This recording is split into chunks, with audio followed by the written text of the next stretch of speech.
Hello, this is Isaac Reynolds, and I'm doing my internship presentation on Portland Wholesale Jewelry in Salem First Baptist Church. I completed my internship in the summer of 2015, this summer, in Salem, Oregon.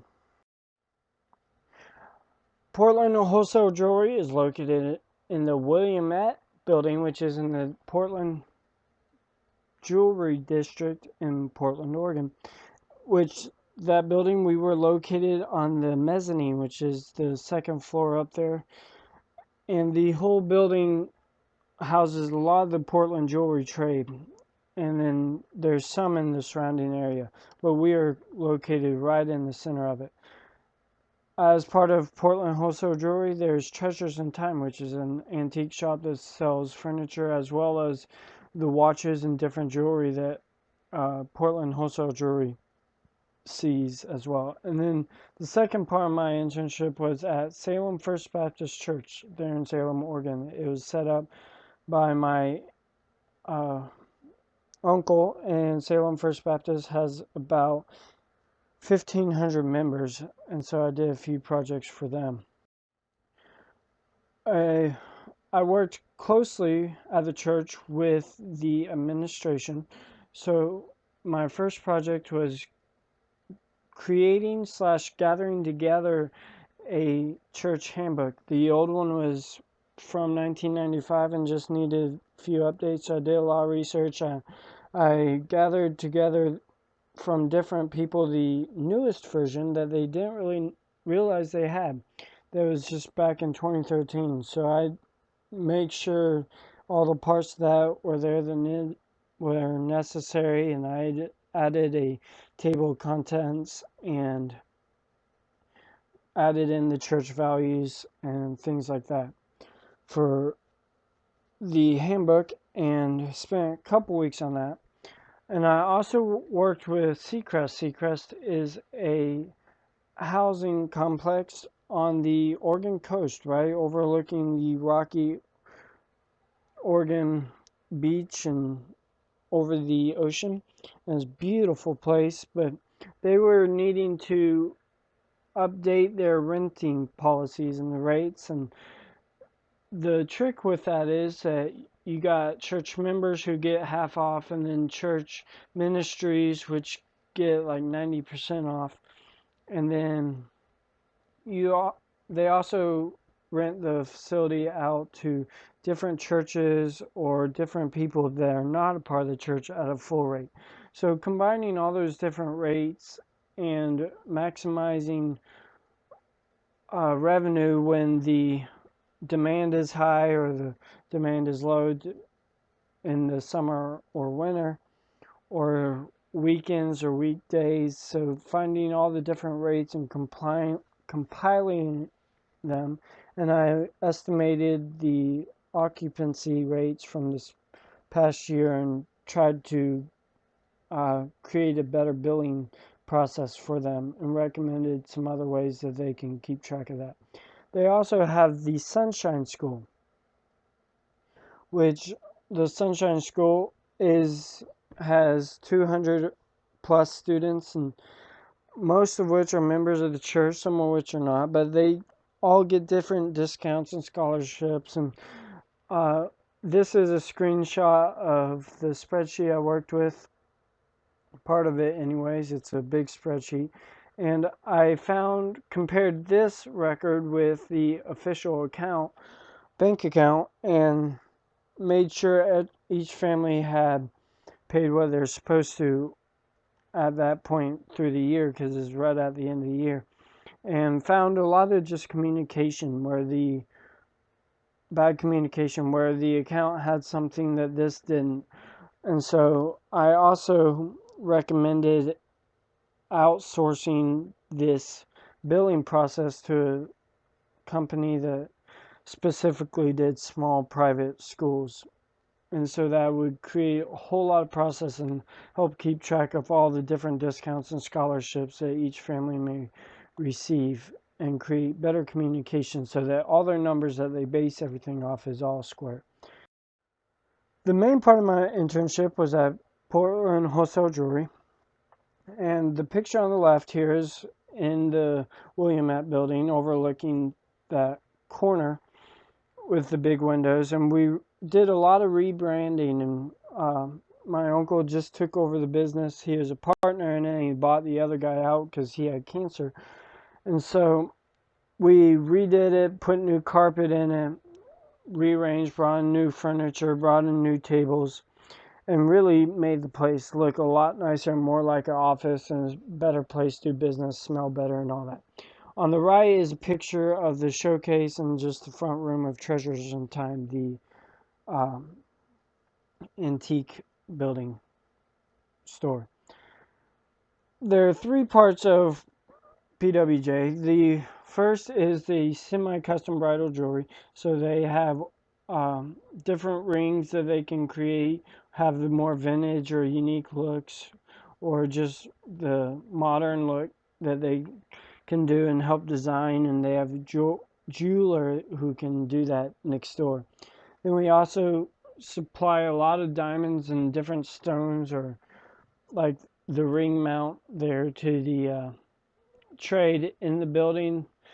My uncle has a very low margin, high trade volume relationship that he goes for, where he may be the cheapest, but he creates that monetary turnover that creates profit on each small transaction. So instead of locking up a lot of money into just like one diamond and waiting a while to sell it, he would rather just turn that money, make a little bit, and keep going. And he has found that he makes a lot more money like that, which is one of the things we've gone over in class, and creating or determining what pricing and what strategies that are the most effective. Then there's also a watch repair. We have David Verbout, which does a lot of watch work, is kind of older and can redo that, and he'll do a lot of stuff on buying old watches, repairing and selling them on eBay too. And then on the right, the pictures here show the Treasures in Time building. Got some pocket watches there, and then just some different furniture. The desk in the picture on the right is where I worked. It's just a old desk from like the last century or so. It was obviously cleared off at that point. But a lot of my responsibilities was just working on creating efficient process, a lot of social media research, and I did some IT type stuff for them as well. Then these are just some random parts of the business that don't really fit a specific category. The pictures in the middle are different auctions that we go to and look for good values on watches or different jewelry. So for instance, we can find a pair of gold earrings that's maybe 14 karat or something. That 14 karat gold may be worth $500. Well, if we buy the earrings at $350, the value of the gold itself is like buying $150 of free money. There's no reason not to buy it, because you can just break down the piece of jewelry and melt it for gold and still make money. And oftentimes we can redesign the jewelry and break it up and create even more money off that. Then the diamond on right is just a 1 point something carat that's just big and really beautiful stone. The necklace on the left is a 45 karat black and 45 black and white diamond carat necklace that retails between $40,000 and $45,000. It's just walked in the store. You never know what's going to walk in the store in Portland with people available to trade or do a deal. And we got a great deal, and I think sold it while I was there too, but it's a beautiful piece. And we may find things like that also at the auction, but we usually won't buy them because that's focused on just getting great deals, but it can also create inventory for the store as well. So a lot of the specific tasks that I did at Portland Wholesale Jewelry was one of them created a metals price calculator, helped work that efficiency that we talk about into the business, created a Gmail account, built this on Google Spreadsheet so that he can access this wherever he is and not just while at the store, as well as allowing David or whoever else is in the office at the time be able to calculate it without having to know the formula. You just type in the gram rate under the right metal type and it pops out the number based off the current gold price, which is imported from kitco.com. And the tiers are for different levels of customer, what kind of relationship. So a best friend is tier 1, will make a smaller margin. Just someone we don't really know very well is a tier 4 because we don't really do a lot of business. We'll give the best deals to those who will give a lot of business to. I also helped create this website for Portland Wholesale Jewelry, and each part of the business has its own information tab. There's a price list on the watch and repair and restoration where it tells how much it costs for just different operations on it. And then also for the services to the jewelry trade, we have a inventory uploaded, what kind of diamonds we have, and it is password locked so the public can't really see it and know how much diamonds are selling to, because that's just information that we try to keep secret. And then there's the custom bridal jewelry, which just gives different examples and more information on how to contact the company. So that was a fun project, building that through Wix. And another project was building the Craigslist ad posting schedule. I worked a lot with social media, researching what times are best and to post what the different type of visuals that are the most effective. And this worked with Craigslist ad posting policy, which required one ad limited to every 48 hours. So you create multiple ads and post them at different intervals for the different parts of the business, and creates a presence for Portland Wholesale Jewelry that is constant. Some other tests I did along with that stuff is a lot more social media research. Started a Pinterest account, looked up different types of Facebook posts that are the best, did a lot of research on that, helped lay the foundation for a $5,000 ring giveaway that the company ran, just ended here recently. And that was fun, but it really wasn't super interesting to me. Is doing a lot of research, and I'll touch a little bit more on that in a second. And I also did a lot just IT stuff. Factory restored several computers, got all the bugs out of them, re-uploaded the particular software so we can maximize the computing power of the old computers they had instead of just having to buy new computers.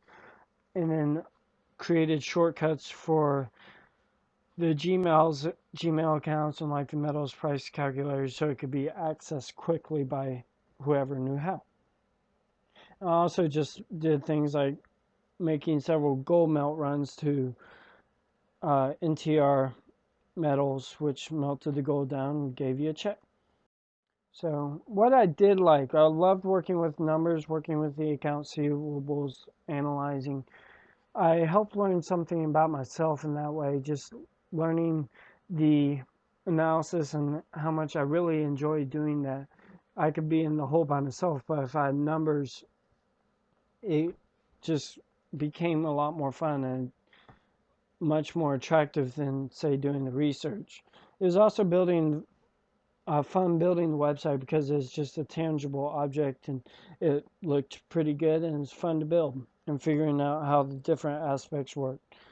And then increasing the efficiency, making the whole business help just run smoother, whether it's fixing the computers or building the spreadsheets or creating a way that Portland Wholesale Jewelry can just worry less about the small details and function more on the business, helps raise the revenue and impact the business like that. What I did not like I was saying, the research. It's just tedious, monotonous, and not a whole lot of fun just to sit there and research for me anyways. And I didn't really like the entrepreneurial feel. I learned that I didn't really have what it takes as far as the creative mindset and the passion of growing a business like that. While I love to see growth, I'd rather be more the analytical person who figures out how to grow and not just does the growing.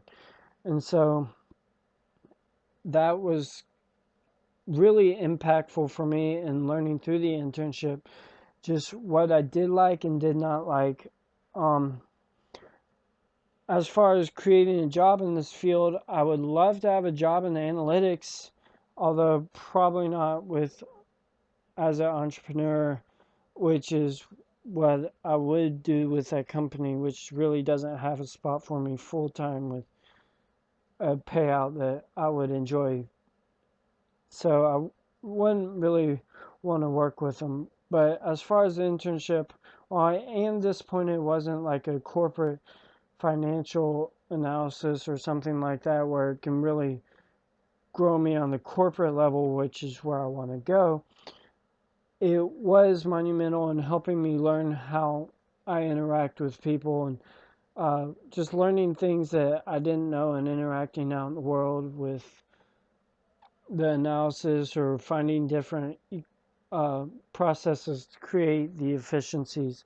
And it's fun to apply just the small things that we learn in class, like the dollar cost averaging for how you invest gold, or creating the pricing template for Seacrest and using different concepts there on maximizing the occupancy rate with different prices and stuff like that.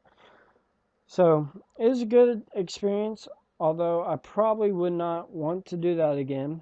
But it was great to be out west and experience what I did. So that is just a summary of what I did. Hope you enjoyed.